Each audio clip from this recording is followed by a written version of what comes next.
Bonjour mes chers élèves, j'espère que vous allez bien et en bonne santé. Donc aujourd'hui on va faire une nouvelle leçon d'orthographe intitulée l'heure.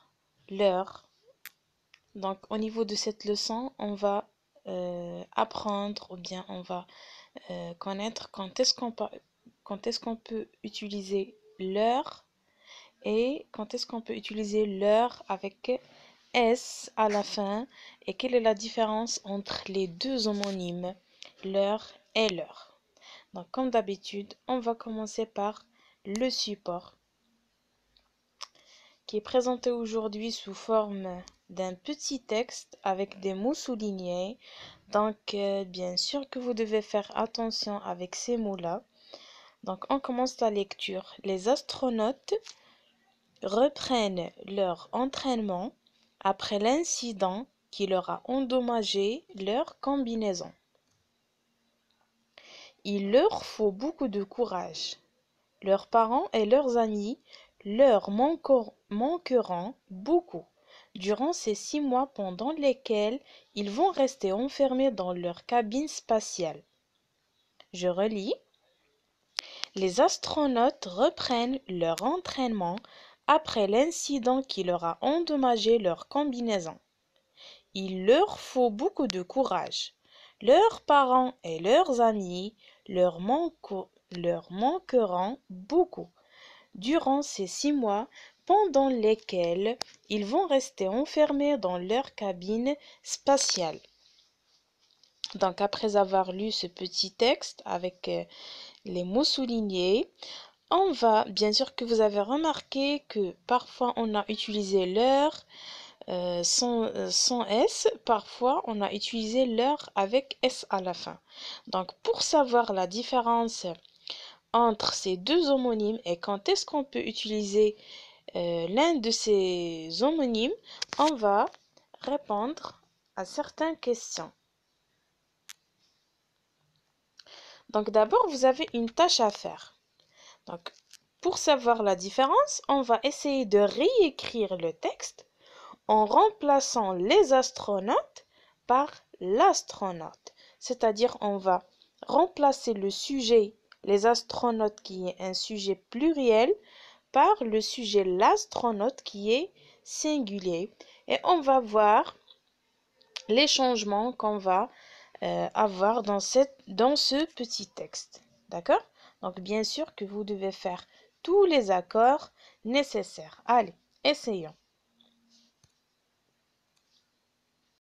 L'astronaute reprend son entraînement après l'incident qui lui a endommagé qui lui a endommagé sa combinaison. Il lui faut beaucoup de courage. Ses parents et ses amis lui manqueront beaucoup durant ces 6 mois pendant lesquels ils vont rester enfermés dans leur cabine spatiale. Faites attention avec les mots qui sont soulignés. Donc les mots qui sont soulignés sont les changements qu'on a dans ce texte. C'est clair? Donc je relis. L'astronaute reprend son entraînement après l'incident qui lui a endommagé sa combinaison. Il lui faut beaucoup de courage. Ses parents et ses amis lui manqueront beaucoup durant ces 6 mois pendant lesquels ils vont rester enfermés dans leur cabine spatiale. Donc, que remarques-tu concernant les mots l'heure et l'heure? Allez, qu'est-ce qu'on remarque? Regardez bien.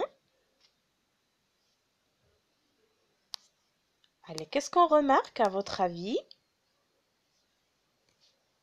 On remarque que lorsqu'il y a l'heure plus un nom, on constate que l'heure est un adjectif possessif ou bien c'est un déterminant possessif qui exprime la possession d'une chose. Exemple, leur entraînement.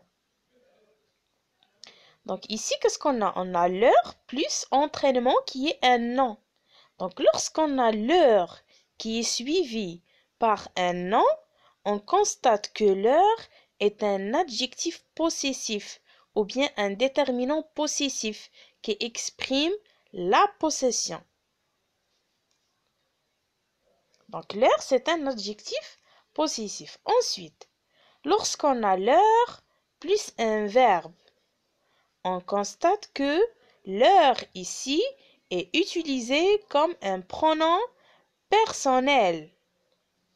Exemple, l'heure manqueront. Donc vous avez ici l'heure plus manqueront qui est un verbe.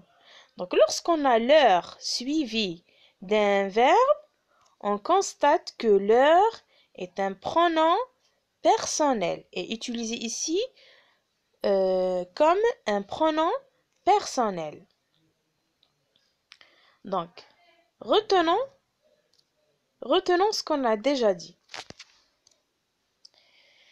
Donc, quand il est placé devant un nom, l'heure est. Et quoi? Allez, complétez chaque phrase, à votre avis. Lorsqu'on a l'heure qui est placée devant un nom, ou bien qui est suivi d'un nom, il est utilisé comment? Ou bien il joue le rôle de quoi? Donc, on a dit que quand il est placé devant un nom, l'heure est un adjectif possessif ou bien un déterminant possessif. C'est clair? Qui exprime la possession. Par quoi on peut le remplacer dans la phrase? On peut le remplacer par un autre déterminant possessif. Par exemple, au lieu de dire leur entraînement, je peux dire mon entraînement, ton entraînement, son entraînement, ainsi de suite. Ma porte, par exemple, je peux dire ta porte, leur porte, ainsi de suite. C'est clair? Donc, je vais le remplacer par un autre déterminant possessif qui exprime la possession aussi. Alors maintenant, quand il est placé devant un verbe, l'heure est, on a déjà dit que lorsqu'on a l'heure suivie d'un verbe, elle joue le rôle ou bien il est un pronom personnel invariable. C'est clair? Qu'est-ce que ça veut dire? Il est invariable. Voilà la différence. Invariable, c'est-à-dire il ne prend jamais le S ou bien il ne peut jamais être accordé. Il ne s'accorde jamais. Donc lorsqu'il est placé devant un verbe, l'heure est un pronom personnel invariable. Directement lorsqu'on voit le verbe après l'homonyme l'heure, on ne va jamais l'accorder avec le nom, bien avec le verbe. C'est clair? Donc, il est jamais accordé. Il est invariable. Par quoi je peux le remplacer? Je peux le remplacer par lui. C'est-à-dire, au lieu de dire ses amis, leurs amis leur manqueront, je vais dire ses amis lui manqueront. C'est clair? Leur parle, lui parle. Je vais le remplacer par quoi? Par lui. Pourquoi? Parce qu'il est utilisé comme un pronom personnel invariable qui ne s'accorde jamais. Donc, qu'est-ce que je dois savoir de cette leçon? Ou bien, comment je vais faire la différence entre les deux homonymes, les points à retenir, ainsi de suite. Donc, le premier point que je dois retenir, c'est que lorsqu'il est placé devant un verbe, l'heure est un pronom personnel invariable. Lorsque je trouve après l'heure un verbe, je vais comprendre qu'il est utilisé en tant qu'un pronom personnel invariable.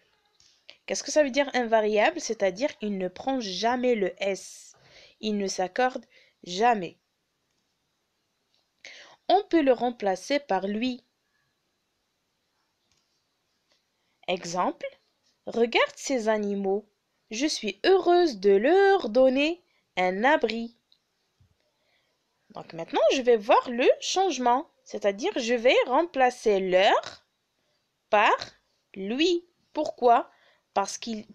Qu'est-ce qu'on a après leur? On a le verbe donner, c'est-à-dire lorsqu'il est placé devant.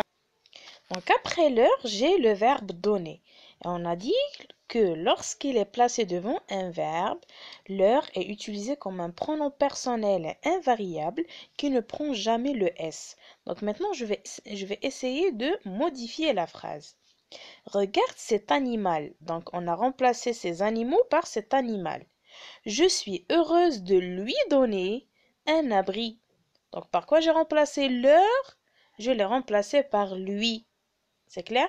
Donc ici, il est utilisé comme un pronom personnel invariable. Pourquoi? Parce qu'il est suivi du verbe donner. C'est clair? Donc le deuxième point que je dois retenir, c'est que lorsqu'il est placé devant un nom ou bien un adjectif, c'est-à-dire lorsqu'on a leur qui est suivi d'un nom ou bien d'un adjectif, leur est un déterminant possessif qui prend un S au pluriel. Donc ici, il est utilisé comment? Il est utilisé comme un déterminant possessif ou bien comme un adjectif possessif qui prend le S au pluriel. Bien sûr qu'il va être accordé en nombre avec le nom ou bien avec l'adjectif auquel il se rapporte. Donc, on peut le remplacer par quoi? On peut le remplacer par un autre déterminant possessif ou bien par un autre adjectif possessif comme mon, ton, son, mes, tes, ainsi de suite. Donc, ça dépend le nombre du nom auquel il se rapporte. Donc, exemple, ils prennent soin de leurs petits. Donc, regardez le groupe nominal leurs petits. Donc, vous avez le mot petit qui est singulier. Par quoi je veux le remplacer? Je veux maintenant remplacer leur par un autre déterminant possessif. Ils prennent soin de mon petit. Ou bien ils prennent soin de ton petit. Ainsi de suite. C'est clair? Maintenant, on a dans la phrase le groupe nominal leur petit qui est pluriel. Ils prennent soin de leur petit. Donc, regardez ici, leur est accordé en nombre avec le nom, plutôt avec l'adjectif petit. Pluriel, pluriel. Donc, ils prennent soin de leur petit. Je vais le remplacer. Ils prennent soin de mes petits. Ou bien, ils prennent soin de tes petits, ainsi de suite. Donc voilà, c'est tout pour cette leçon. J'espère que vous avez bien compris et vous avez bien manipulé les deux homonymes leur et quelle est la différence entre les deux. Merci d'avoir regardé la vidéo et au revoir.